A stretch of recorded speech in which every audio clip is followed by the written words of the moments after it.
So question B says, determine the range of values of x for which the curve is decreasing. Give your answer in set notation. So when the curve is decreasing, it means the gradient is negative.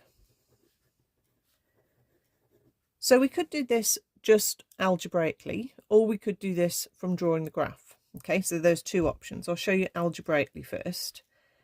If you're thinking about where is your gradient negative, remember we have the gradient, which is negative 3x squared plus 12. If we're looking at where is that negative, we're going to be trying to solve a quadratic inequality. Okay, now I don't really like having a negative on the squared term, so let's hop that across there. We can take the 3 out as a common factor, or we could divide through by the 3.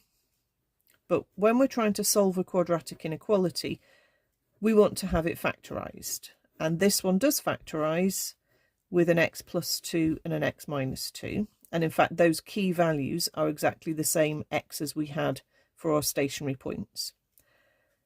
Remember, when you're trying to solve a quadratic inequality, you're not saying where is this quadratic equal to 0, you're saying where is it either above or below 0. So you need to think about your quadratic, and we're doing this particular quadratic here, so it is a positive quadratic with a key value of minus 2 and plus 2 from the brackets. And what we're solving is where is the quadratic above 0. So it's above 0 here and here. So my answer would be below negative 2 or above 2. Sorry. In set notation, this would look like this. Negative infinity up to, but not including, negative 2, close brackets, and a union, like the probability symbol, from 2 up to infinity. Okay? If you were counting the value, you would put a square bracket. If you're not counting it, but you want to be up to it, you put a curly bracket. That's something that actually pops in more in Unit 3. So the other way you can do it is just by sketching the curve. So you may prefer to do that. So in part A of the question, we worked out that 2 comma minus 4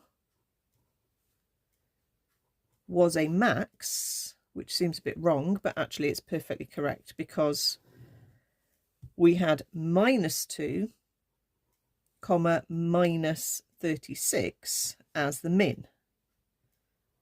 And if you check back to the original equation of the curve, when y was 0, the intercept was the minus 20. So somewhere sort of in the middle, there's where it passes through the axis. So then that does make sense.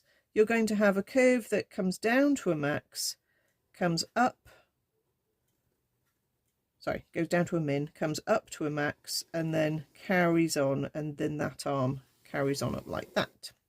And that is the shape of a negative cubic. So all that's making sense from what we had in part A, but now we can answer the question from part B just from the sketch of the curve, and we don't need to worry about the quadratic inequality algebra method if we're doing the sketch, because all we need to say is we're decreasing down this bit all the way to here. We're increasing here, so ignore that bit, and then we're decreasing again all the way down this bit. So we can then conclude exactly what we had from our first method, that we want x to be anywhere below minus 2, or we want x to be anywhere above positive 2.